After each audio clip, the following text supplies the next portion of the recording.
Hello, and this is recording number 2 because I forgot to turn on my mic last time. So here we go. Welcome to Hams Radio. I am Hams. Whether you are a new or returning viewer, I just wanted to say thank you for your support. I appreciate every single one of you. If you are new to my channel is about finding a life after trauma. I will be showing the good, the bad, and the ugly when it comes to my healing journey. So if that sounds like something that would add any positivity to your own life, I do encourage you to hit that subscribe button down below, hit the bell so you do not miss out on what I'm doing over here. If you do enjoy this video, please, if you can, hit the like button. It does help me a little bit as I'm trying to grow my channel and try to reach more people. I know a lot of people are trying to heal or trying to be on a journey of self-discovery, and if anything I can say can help somebody, that would be the best thing ever. Without further ado, today I will be going over some comorbidities, which is just a fancy word of saying co-occurring diagnoses or disorders or stuff like that I deal with on top of my borderline personality disorder.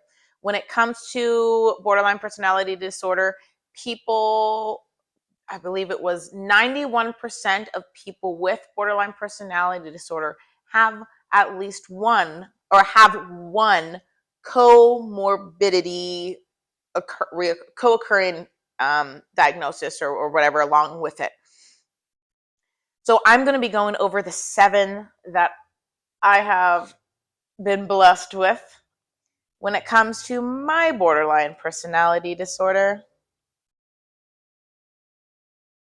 So what I will be reading is the co-occurring disorder, and then there was a study I read that they did with borderline personality disorders, and they related the percentage of the borderline community who had this co-occurring disorder.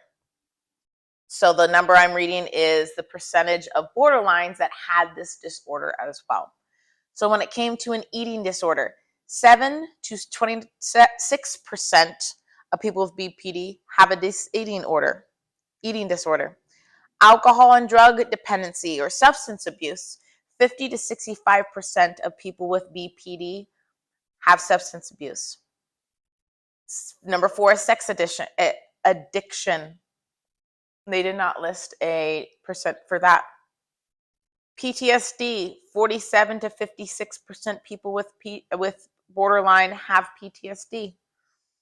Anxiety, 88% of people with BPD also have an anxiety disorder. And with depression, 71 to 83% people with borderline have depression. And I'm going over this because I found this very interesting when it comes to these co-occurring disorders. Trying to treat these co-occurring disorders is not going to get you very far with someone that has borderline personality disorder, because these comorbidities are a symptom of the borderline. If you were trying to treat the symptom, you can treat the symptom, but it's not really going to do much if you're not addressing the underlying issue being borderline personality disorder. So what I noticed in my own journey as I started healing, what I was doing is actually treating the borderline. I was unaware of this, obviously, but I remember thinking, this seems like a lot of quite a change. Like every area of my life was exponentially getting better. And to me, it felt like almost not normal. I felt like this rapid of healing should have taken longer. I don't know. It was weird. But as I was finally beginning to heal, because there was a point in my life where and this was back in May, my mind finally had enough of what I was doing. I was just getting high every day. I was watching Netflix all day, but I wasn't really being purposeful with anything I was doing. Well, I eventually got really, really tired of that. So I started to live more purposeful. I started living, I don't know, just better, kinder to myself. I started treating myself a lot better. And from there, everything just started being better. I treated myself better is huge, because as a borderline, as someone with BPD, there's a lot of negative self-talk saying I am not good. There's a lot of self-abuse, a lot of my anger, a lot of my frustration, a lot of my negative energy or emotions are often turned inward. So I'm hating myself every single second of every day. When I started treating myself better, everything else started falling into place. I didn't have to try to improve in these 7 areas, these 7 other disorders that I have to deal with. And I did want to say I'm not a mental health professional. I'm not a medical professional. These are conclusions that I have come to myself with these disorders, because I have seen how they negatively affected my entire life.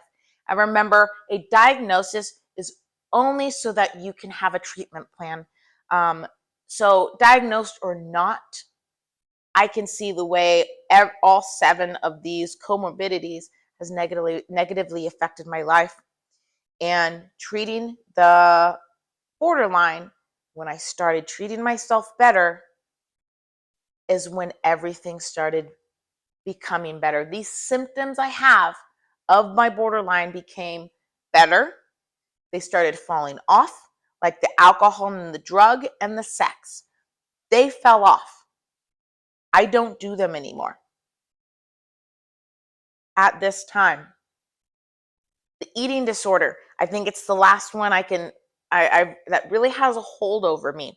And I suspect that this is one, because I have more control over eating disorder than I do over like an alcohol dependency or a drug dependency or a sex addiction. The eating disorder, I can control, as much as I can control it. Also, I view it as the least self-destructive of the 4 addictions: the eating disorder, I have a food addiction, the alcohol dependency, drug dependency, and sex addiction. Out of those 4, I view the eating disorder less destructive than anything else, and I have more control over it. I'm guessing, hypothesizing that's why. So like I need something to hold on to. I need something right now to be able to react when I am anxious and I don't know what to do and I can't get rid of it. I think my body needs something to hold on to, a bad habit. And eating disorder is the less risky one for me, I think, is why I'm holding on to it. It is less risky for me to hold on to that one as opposed to one of the other 3. My PTSD, anxiety, and depression are also improving. Borderline is typically born out of extreme trauma. If you start to treat like the PTSD, or not to treat it, but like if your PTSD is getting better, the anxiety and the depression that come along with it, the depression that come along with being a borderline, everything just starts feeling better, because now the borderline personality disorder part of who makes me up is actually getting treated, and my inner child is healing, which is huge. I'm beginning to learn how to regulate myself and how to identify emotion, which is all huge. So I accidentally started treating my borderline before I even knew I had it, before I even knew what it was. I was already feeling better when I found out that I had borderline personality disorder. And I think that is huge. I don't know how I would have taken it had I figured this out before I was ready to hear it. So the moment I started treating the BPD, myself, healing myself, bettering my self-talk, not being so hateful, not turning that inward, learning more about how I function. The more I do that, the more these 7 improve. Immediately, alcohol and drug dropped off. Immediately. When I gave up alcohol, I was already, I think, almost 2 weeks in to not drinking when I realized, oh, I haven't thought about it. I haven't needed it. I haven't craved it.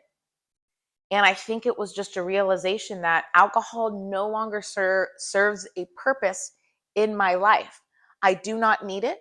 The purpose that it served is no longer an issue. That has been mended. So the alcohol that I was using as a Band-Aid is no longer required because there's nothing to put a Band-Aid over. There still is. I'm still working on it, but I don't need that because I'm already feeling better about myself, that I don't need drugs and alcohol to drown out this negative self-talk. I'm working on this negative self-talk. The negative self-talk was what was driving my drug and alcohol dependency, I believe. So I corrected the right thing in my life. And that's what I've just been trying to do. Identify what needs correcting and figuring out my way how to correct it. Thank you for joining me in this video today. Again, if you got anything out of this entire video, hit that subscribe button if you are not already. I look forward to hearing your thoughts and opinions as we move forward and we get to talking more. Have a wonderful day, and I will see you again. Bye.